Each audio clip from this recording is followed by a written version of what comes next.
Here on Cat Talk, we discuss situations, communicate about things, relationships, and otherwise. Today, we're going to start off with a Dear Cat letter.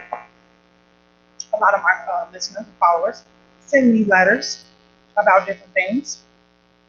The letter says, Dear Cat, I spent several years with my boyfriend helping him build his business. I worked and allowed him to go to school. Even when he decided after he got his bachelor's degree that he could go back to his master's, I still let him not work. I cooked and I cleaned and I made sacrifices of going out and taking trips so that we were straight.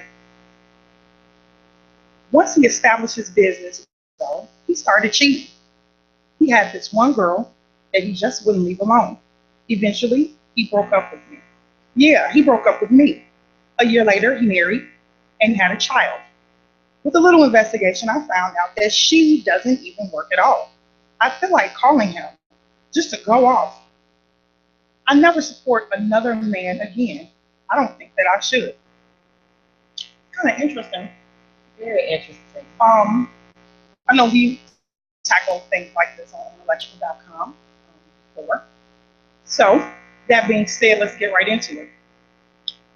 Most men don't want to marry their mothers, or do they? The word, when she kept saying, let him, I let him. I was like, let him? Let him? Is that how relationship works? Do you let them? I let him not do this. I suppose she did let him because she allowed him to stay at home, go to school, and essentially, I guess, live a life while she took care of everything. In my mind, that's what mothers do. It is. That's why she calls it let him, because she is allowing him. People want to make decisions together, that we're agreeing to do this as a team, not you're letting me do this. As a parent lets you, I let you go to the store. Another person doesn't let someone. It's like she's saying, I gave him permission to do this, permission to do that. And I guess that was destined to fail. Then she also gave him permission to cheat. Exactly. Because if you gave him so much free time while you sat back and provided everything for him the way that a mother does, maybe he didn't have the opportunity to look at you in a different light. He didn't look at you as a partner or helpmate where you all are helping each other. He looked at her more as a provider. Yes, right? I think so. And so how do you marry and be equally yoked with a person that provides for you as opposed to a person that works with you to do things? Exactly. And then I think that plays with the man's ego a little bit. And then just don't, like you said, they don't see them the same. You see them in a different light, and it's not my woman or that's somebody who's kind of, I think they use the words taking care of me, but you just see it differently. I mean, but essentially, she did take care of him. She took care of him, and she allowed him to flourish and have this great career. And now she feels bad. I don't think that she implemented herself, or maybe she didn't even give him an opportunity to make her a part of what he was doing outside of helping him. No, most men are not going to stop you from helping them do what it is that they need to do. They need it. Exactly. No one's going to stop you from letting them do anything. I mean, if you're going to give of yourself, people are going to take it, and they probably will even take more and more, because if you're willing to give it, they're going to take it. So, I don't think though calling him and going off is going to make a difference, because if he didn't care to stay with you and marry you and he left you, then I don't think that her calling him to tell her how he feels is going to make him be different. I suppose she's doing that for herself to make herself feel better. There are a group of people that say they need clothes, and I never know what that's for. Like, what do you need to go back and tell him what he's done? Yeah, I mean, that relationship is over, and you shouldn't do things if you're not doing them for the right reasons. If she was doing it for their relationship, it should have been more of a partnership and realize what you're getting from it, instead of acting as if she's just giving, and not receiving anything in return. And if she wasn't receiving anything in return, then maybe she was in the wrong relationship or doing it for the wrong reason. And she felt like she was making an investment. And that's what you do when you invest in gamble. She took a gamble. She crapped out. I mean, she will have to move on and get over it, because that's a part of, and that's it. She lost. She didn't say for, herself. Whatever winnings she does have, it's just nothing. and move on and do something different and learn from it and do something else. And that's what her winnings will be. And she says, I won't help them. Even though I don't think not helping the next person is making sure his goal is the same. Just because you're helping him doesn't necessarily mean he wants to be with you when I get done with this. And that was that ever a conversation where we both investing in the same thing? Was he just, did they talk about the end results of this? When you're done, are we going to have a relationship? I think maybe a little bit more conversation. She lost this one. It's over. Because she lost. The truth of the matter is that she did make that investment in the boyfriend. Sometimes, we make that mistake of investing in a boyfriend. And sometimes it works out, like I said, she rolled her dice. And then sometimes it doesn't. But it would have been established more so if she had put that investment into her husband. Well, how do you invest? Wait till you get married and say, now I'll start paying for you to go to school. Not necessarily. I mean, you build up to that. But if she's putting this much stock in it, she's putting her all. She put her all in everything without establishing what was going on. She didn't establish what was happening. Exactly. The conversation, before you invest, you do some homework to see what you're investing in and what your return will be. And she just started investing without seeing what the returns are going to be. I mean, what's the ratio of me winning here? And if you just start investing everything without having the discussion, well, do you want a relationship? If that discussion wasn't had, she was just investing for her own reason without checking. Doesn't sound like he ever intended to be the return for her, and she didn't make those. But this is where the beginning of the jaded woman starts, because then now she'll be mad and never do anything for someone else again. And she said that. Did she say? Okay, she did say that. So we're gonna wrap up the Dear Cat letter because I have a special guest today. And if you're just tuning in, this is Cat Talk on IntellectualRadio.com, and I have somebody very, very special to me that I want to introduce to you. Okay.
Welcome back to Cat Talk on IntellectualRadio.com.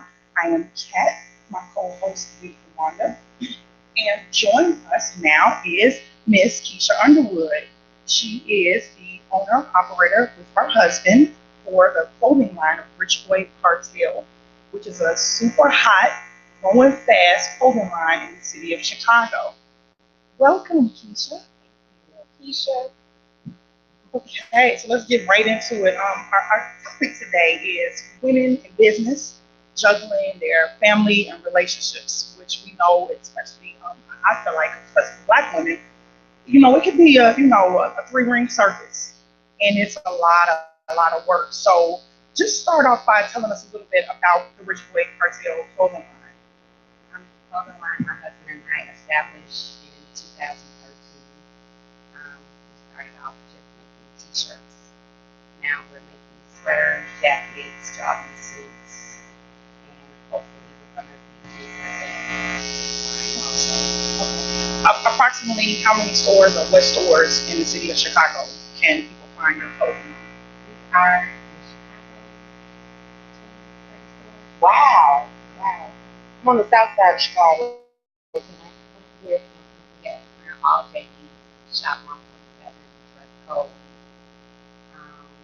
west side, code. Okay.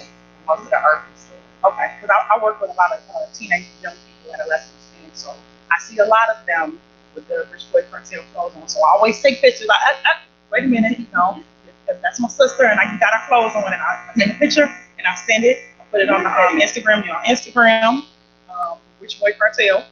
So I always shoot a picture because it's best that we support each other. That's how we grow. Yeah. Our producer said they would get some samples. so the clothing line definitely is popping. It's popping. I know you all are taking it out of Chicago as well.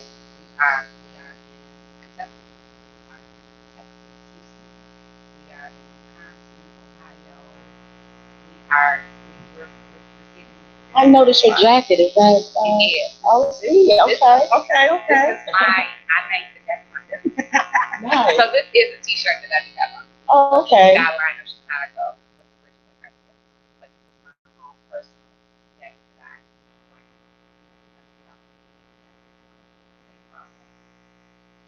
So let me ask you this: how did you and your husband come about what have you sat down in the kitchen and said, you know what? I think we should make shirts. Or, saw something somebody had on. He was like, oh, I'm gonna make a better shirt than that. Like, how did the company come about? He's actually very creative. So he jotted down a logo. So the logo is in the like a horse design, but it's actually the letter R that is Rich Boy Cartel. So we started a couple of designs, put them on a couple shirts. We went to a couple stores. Jeff would test the field to see if it would work. He and I we went to stores with buy, had people, go out, try to shirts, try to sell them, let them know how they feel. And it was a hit. People were stopping, literally stopping people asking me where they got these shirts from. They stopped me. Yeah. That's the logo on your. Is that logo? Okay. I like that. Okay. All right. So, as a wife, how are you supportive when you came up with this idea? What was the first thing as wives? Sometimes we jump in or we like, I don't know. Either way, we have to be supportive. So, how were you supportive? I think he kind of said yes himself, and I support him. I thought the only thing we can do is try it. It doesn't work. We did it, and it actually worked. All right. So, what part was difficult? Because I know you insurance and especially when you have two people. If you're just doing something by yourself, then you make all the rules and that's it, and then you don't have to move forward. So, how did you work through that? I know it was some difficult. When your ideas vary, you still have to live with that person. Right. And you have to work with them and have these business ideas, and then have to say, okay, I still have to look at you at home making dinner. So how do you juggle that? Actually, he pretty much the only big part of the problem is my house. They have things everywhere. It's up all night working hours. Like during the daytime, you can't work. At night, you kind of sleep on and you're up all night working. So that was like the most difficult part, learning how to sleep by myself.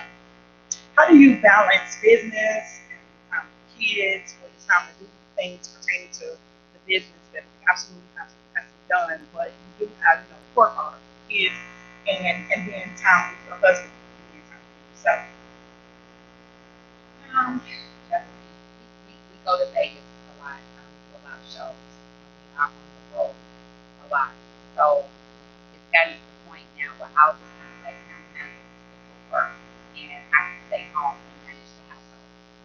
So if he does come home, he has the amenities of coming home to his family and just relaxing. Teamwork. Yes. Yeah, absolutely.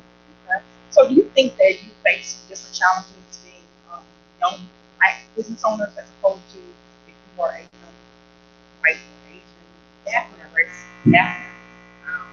Loans, part of like the business loans, so we're pretty much doing everything ourselves. Like we take our life savings, put them in our money.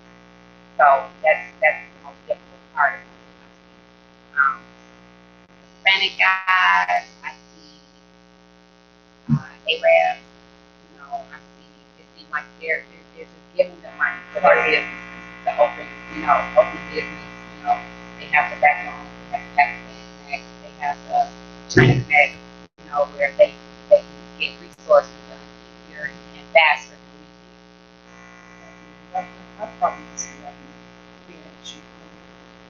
Question, semi-personal, business related.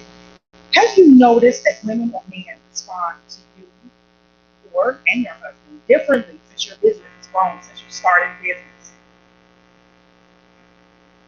I don't think they necessarily respond differently. I just feel like more people know who we are. Okay. Yeah. Because that doesn't have any bearing on how you all or how you interact when it comes to business. When you go to I know like my husband and I, when we do business things, sometimes because he's the man, it tends to overshadow me as being a part of the business. But then at the same time, you're still a couple. You look good. You look good. And how do you handle that? I know that can be an issue when going out and doing business together. I think it's really more so kind of your opinion makes you feel. It makes you feel like it's nothing involved in pretty much cool. I can kind of let him speak and talk to people. That doesn't bother me. I'm secure. So go, talk, shake hands, smile. I want the ladies to like great. No, that's right. That's right. And y'all go to the same place. I think he's vice versa. He's like, hey, babe, go pass out some shirts. Right. And that's beautiful and that's necessary when you're a business couple. Absolutely necessary. A lot of women, we can struggle with that. We don't look at the bigger picture. The bigger picture is that we gotta get this money. Exactly. This is for us. So that's very, very important. Quick question: has the stress of the business has it put any strain on you as far as relationships outside of your family, with friends? Sometimes us women tend to be, you don't spend time with me no more, girl. You don't call. We're always, on that. Do you find that happening since you all have created the business? No, my friends are pretty supportive. So everybody, they're actually, if we're going out of town, they're like, hey, you need to help the kids, like, bring the kids, whatever you need us to do. So we have a really good support system around it. What are your long-term business goals? Something that you see for person? Long term, I would like us to be all over the world. I would like us to be I do want to keep. I want a high-end account, and I want to keep the account for a regular like myself that can afford on a daily basis. So I would like. I tell my husband we need a couple stores in every state. We got 50 states. We need a couple stores in every state. Because we like to give back to, and we want to be able to do more of our community also. So the more that we are able to get, the more help that we want to help people with jobs. We want to supply basketball programs, baseball programs. We want to be a part of all of those things. So definitely we want to get more stores, give people more jobs. In relation to giving back to as a mother and wife right now in Chicago, we have so many things going on when it comes to our kids. I know that your clothing line is pretty urban right now, so a lot of the kids that I work with and I see are challenged. They're looking for videos, they're watching different lifestyles, and the clothing line does speak to right now a lifestyle and a culture of children that are wearing these clothes and they're trying to portray and believe a certain thing. As a mother, how do you personally feel about some of the things that are going on with our kids right now?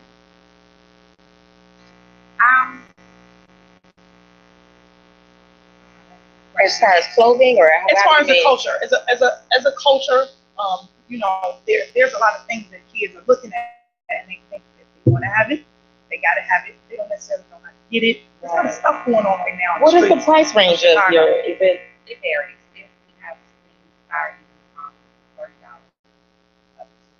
That's affordable for kids. It is. It's affordable. It's a lot of teenagers that wear it. But my thing with children are, I feel like kids have to work. We do have kids. We have my daughter. Oh, wow. Yes. And we make them work for everything. So that's just how we all see it. I feel like that's what they need to do. I think when you work for something you appreciate it more, whether you even say you come up with half or something. When you give, they tend to not appreciate as more if it wasn't part of their money or they didn't have input in that makes a big difference. And a lot of kids aren't doing that nowadays. Yeah. They're just giving things. You're saying, I want this, and the parents buy it because they can. And just because you have the money doesn't mean you should always give it anyway. Because there's a big issue nowadays why schools implement uniform codes is because a lot of designers and rappers, entertainers, period, are going on and they're telling kids that they have to have this brand.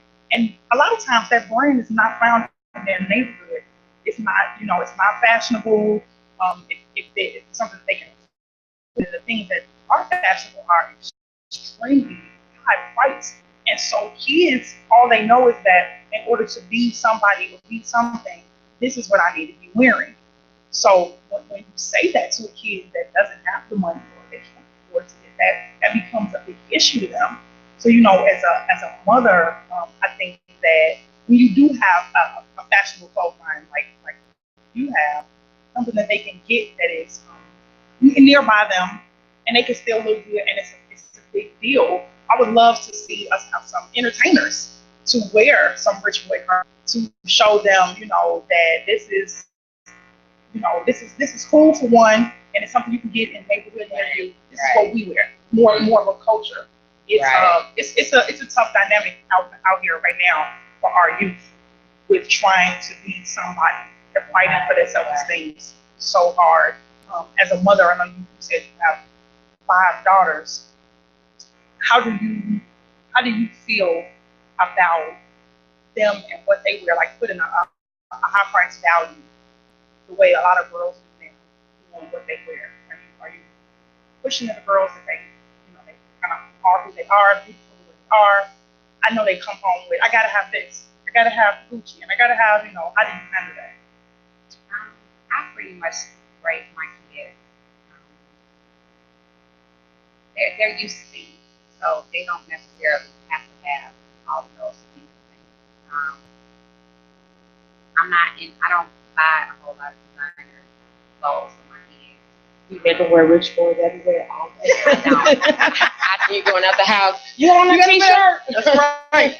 I do have one daughter that wears Rich Boy Cartel every day. Hey, she's supposed to. Exactly. But no, I pretty much that's never been a factor to me as far as For all 5 girls? I don't even have a particular child that like they like Jordans, but they don't care if they have Jordans all the time. You know what I mean? So I guess they kind of took on my style. I wear everything.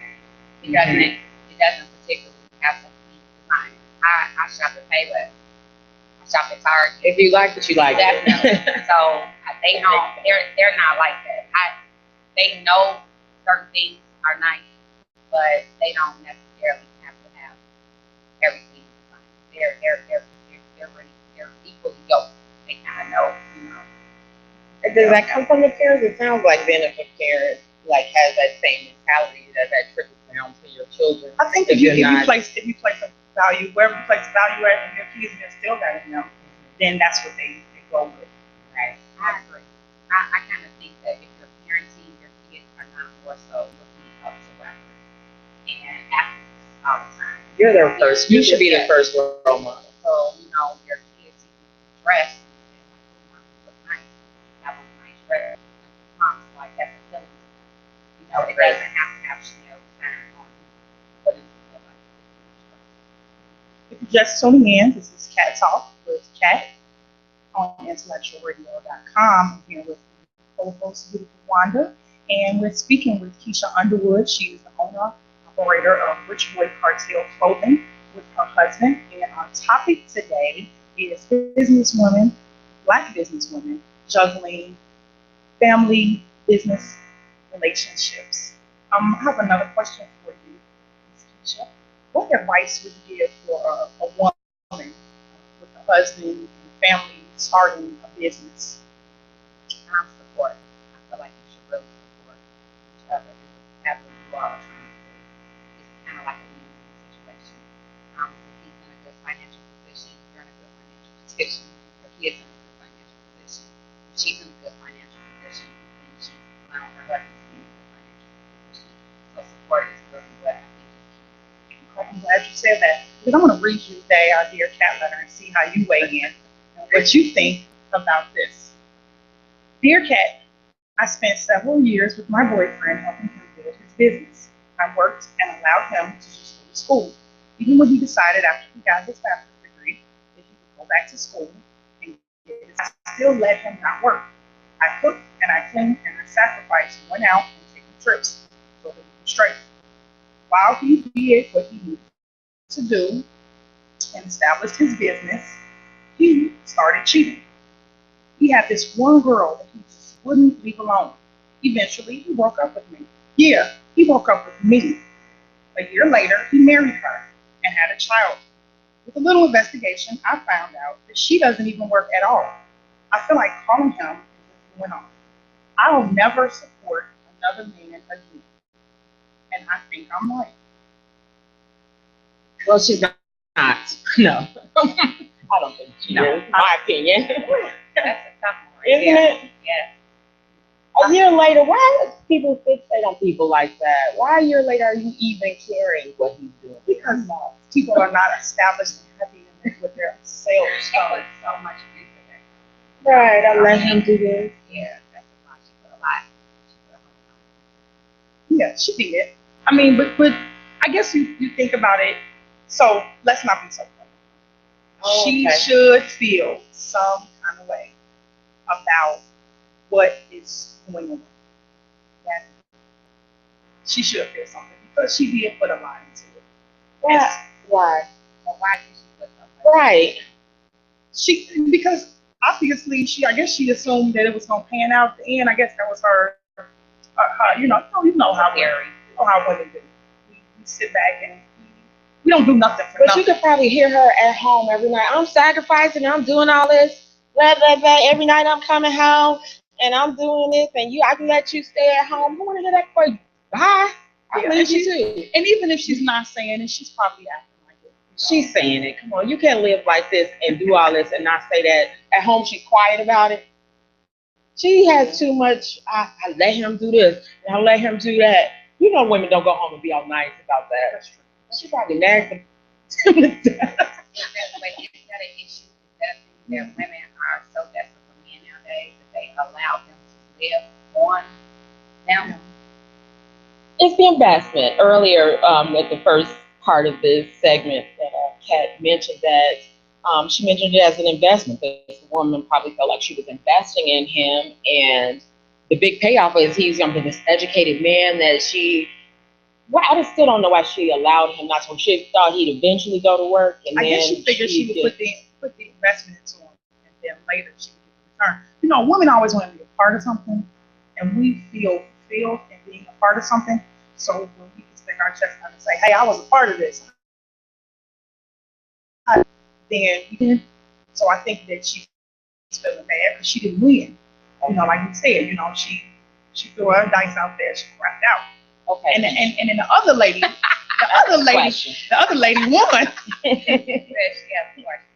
I have a question. What some women will take from this is you said be supportive.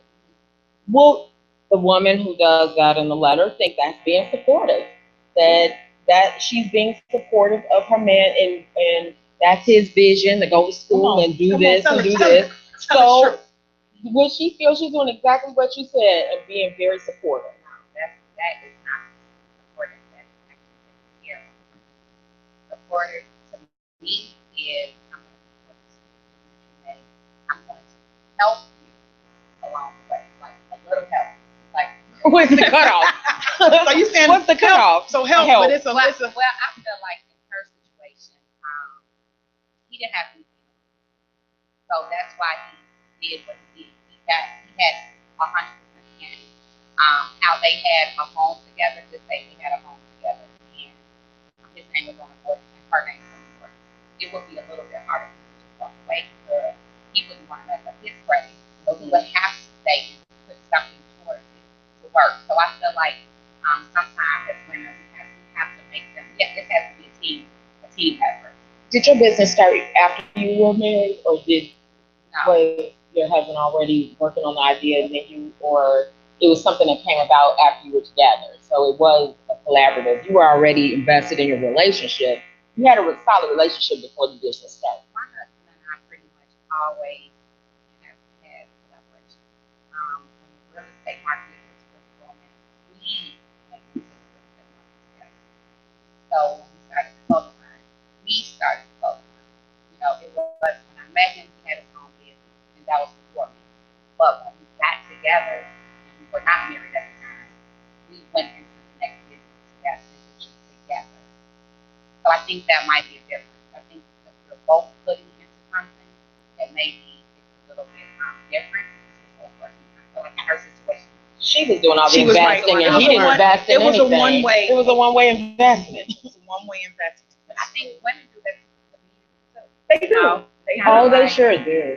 They do. You know, I'm here, let him handle all this, I'm finish school. And then, you know, when she finished and she see Scottie Pippen walking down the street, she gone. Yeah. Yeah. With that degree. Absolutely. Then you pay for it. They move into a different realm and they start doing something different. And they start meeting and seeing new and different people. And in that case, that will happen. I think in this woman's case, she feels like this girl was beneath her, or she's doing less than she was doing. Now she doesn't even work, and his new wife, his wife doesn't even work, and I was doing this, and you're right. I think that goes back to some women think they pray with, they have that in their mind. Just because you have money doesn't make you a good woman, and you pay bills. It was definitely a one-way investment made here, and so that's why she didn't get a return. But like I also said, sometimes men don't want you to be their mothers, and she sounded like a complete mother. She wrote it as a mother. I let him, I allowed him, and I let him, and I allowed him. Well, no one wants to be under that kind of thumb of letting and allowing. When we use allow is we work together. We work together. Right. We collaborated. It was never I allowed and let him. I let him do the clothing line. I let him. Who wants that? I don't want another mother. I can understand where I run to. Yeah, I agree. I think that she's frustrated too. Right now, this is my question. Once you make an investment and you are supportive, who do you do that for? Are you doing it with the expectation that, this is going to be something big and I'm going to be part of it? Or do you do it because you love the person? Like when you decided to be supportive of your husband with the clothing line, say, in the end, amicably, you all decide, hey, you know what, this relationship doesn't work anymore. What do you do with the business? Is that established at first? Have you ever thought of that?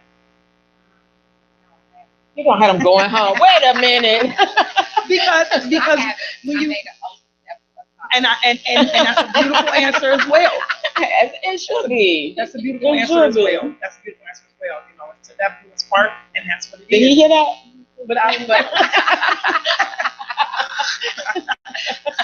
But at the same time, I think that if you go into it for the love of the other person and for the love of the success of the business, then I think that even if you think things happen where they don't work with the relationship, because just because a person is good at business, we're good with business doesn't mean we are good with each other. We're not like each other. Yeah. I mean, realistically, had she gone into the business with him, what he was doing, maybe that would have helped something. If that would have worked. Like, do you think it would have worked if he was like, okay, I'm going to do a clothing line, and you were like, oh, okay, go do the clothing line. I'm going to sit over here and do something totally different and never engage.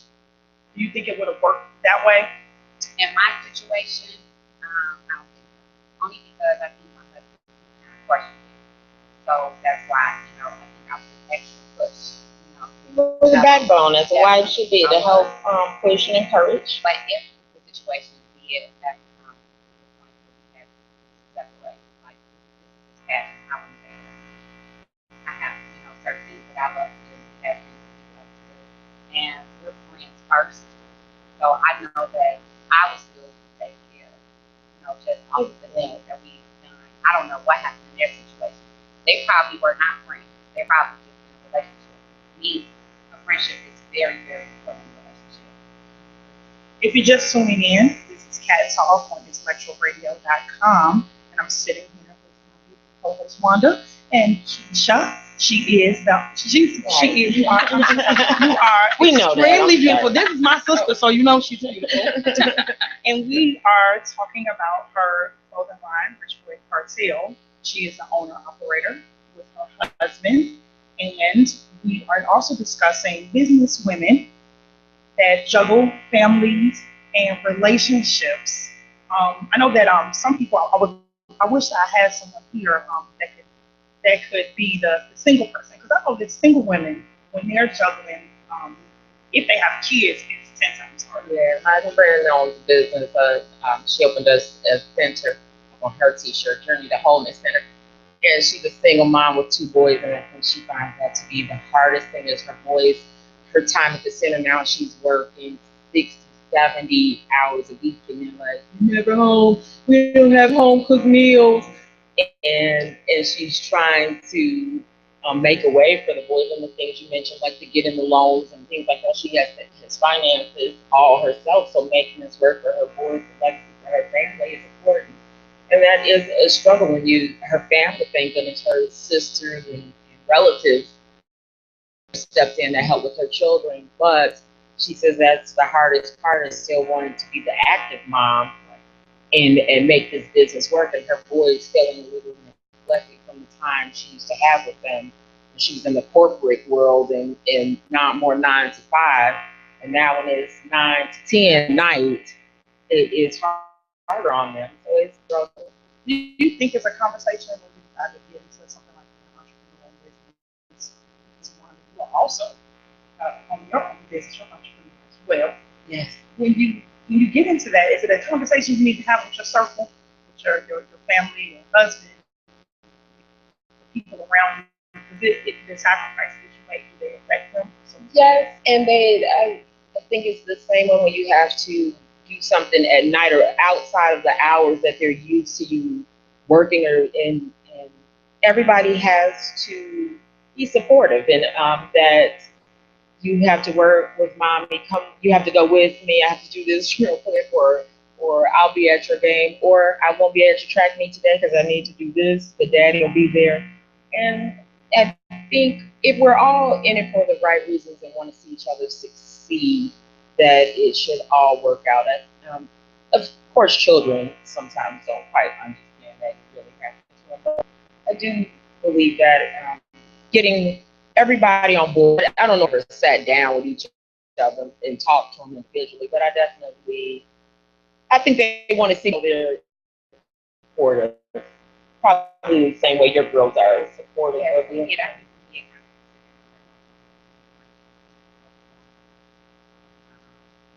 Actually, that's the idea. They were able to talk. Oh, which is fun. Yeah, which is really good. Because it definitely is a whole family project. Like you said, it's not a 9 to 5. Right. It can be all day long, all night. You have your own. So I'm going to ask you this: what makes a person? What makes a person decide, I don't want to work a 9 to 5. I don't want to punch a clock and work for someone. I'm going to go into business for myself. Because the sacrifice is so real when it comes to having a family. Even if you are a single person by yourself, there's things that you can and can't have to give up in order to get where you're trying to go. What kind of drove you, and your husband, and you wound up with your own business, to say, I don't want to work for these people. I don't, you got to look at everything. Health insurance and retirement benefits, all the things that look real fancy boxed up in a business working for some corporation, as opposed to struggling and doing it on your own. What kind of was the thought process when you got to do that? I think sometimes I think it is more flexibility working 9 to 5. You might not be able to miss. You might miss one game, but you don't have to miss one game. You know what I mean? So it's more flexibility sometimes with having your own business, things that you probably could have never been to. You can sometimes. That's sometimes always had a flexible job as well. I was in sales sometimes for 24 years. So, but I was always in sales, so I kind of made my own hours and worked around that. But I will say I had another business a few lifetimes ago in my married life that it was not easy. And because of the struggle with our family, I had it about 8 years. And him maintaining what he wanted to do, our businesses were different. He's a teacher and a coach football, and so now he's away from home. It's something he loves, and then I have my full-time job and working at night doing my business is something I love. And then it came that one of us had to give something up, and we had little children. So now, who's going to give it up? Yeah. And I made the decision. Okay, I'm going to start my business, even though I loved it. It was profitable, and so. But I resented it, and that became a really problem on our marriage because I always had that in the back of my mind. I gave up and so when he ever did anything and didn't make a sacrifice, I would get mad because I always felt I sacrificed so much, and you never have to sacrifice. And that became a huge thing for us. I probably never said it or talked about it, but it was always in my gut. Every time he didn't do something, and when he said, okay, I'm going to be the wrestling coach. You're not going to wrestle. I'm like, you sure you want to wrestle? I'm like, are you going to do something else? You still got to be supportive. You still going to do something else, and you're not making a decision for your family. Like, I made a decision for my family. And it really became a problem. I think that it is just intuitive and willing to make sacrifices. God built us up that way. Doesn't mean that we always like it. We always want to do it. When it's like, oh, well, we got so many slices of pizza. Don't worry about it. I'll have half the slice. But you all eat the rest. What I learned now, like moving forward 15 years, is when we make sacrifices, we have to be really clear with ourselves why. Why are we making that sacrifice? And if we truly are making it for our family, let it go. Yeah. That's the decision you made. Don't hold this stuff inside of you and be mad about it and keep talking about it and bringing it up. And 1 year later, you bring this stuff up. If that's what you chose to do, that was your decision. But now maybe having more conversation about it so that person really understands how you feel. I never really talked to him and sat down and said how this made me feel to have to give up my business. And now I'm just doing the part of the job that I didn't always like, but this thing I loved I had to give up. I never really sat and had the discussion about it. We just kept living our lives and working with our children and stressed. And now I feel even more stressed and mad all the time when my business is gone, but you still get to have fun and do what you want to do. But a lot of times they don't know because we don't say. We want them to just notice that we sacrifice. We want them to read our minds and say, don't you see me over here making all these sacrifices for you? That's the thing is that when you're paying all the bills and you're doing all of this and paying for his school, he's not even seeing it from that aspect. He does not see it the way you think he sees you're very happy making these sacrifices. You look happy. And you're choosing to do it. I didn't ask you to pay it. You offered. And why would I stop you from doing something that I need? So of course I'm going to let you do that. And I think that might have been her problem. Yeah. I think that she did not talk to him. Like she might not have. It doesn't sound like they ever talked about what she was going to get out of the sacrifices that she made. So. Or even thinking of it as a sacrifice. I think that's the thing. I wish if I could go back in hindsight and go back and say, I really work with myself and not thinking of it that way, because sacrifice feels like it shouldn't have been a thing of giving up. I should have thought of it differently. It was a negative, and then I held years of that negative thing inside me. And this poor child is a year later. Still, she's going to have to it says I'll never do it again. Now make better choices. Maybe now make sure that the person you want to invest time with wants to invest with you. Sees the same thing. We don't talk enough. We just assume. We assume they see. We assume they know. We think we really like men to be mind readers. They're not, and they don't know. No. And they just see things differently. We do love you. We love them all. It's not their fault. Honestly, I really don't think it's a fault thing, and I think we like to place fault. But I think we don't like to take blame for some of our things. It's like she made it sound like he's so bad versus what? I mean, why wouldn't he not do that? He's thinking you want to do this. She did it. So she yeah, did if she it. wanted to, she started doing it. Well, this is going to wrap up Cat Talk on IntellectualRadio.com. Thank you so much, beautiful Keisha, for joining I us. want to know how I get Rich Boys now. Where you say you're in 30 different stores, how can we locate it? Well, how do we locate any of them? Do you have a website or We have an Facebook? Instagram. Instagram, Rich okay. Boy Cartel. Okay. We have a website, Rich Boy Cartel, Okay. and we're in most stores. Okay. So like the villas. No, we're not in the villa. No, we're in all JV. JV. So one shop on 47. Oh, right there. okay. Oh, that's interesting. Okay. Thank you for joining us. We will see you again next Sunday at the same time at 2 here on IntellectualRadio.com. Goodbye from Cat Talk.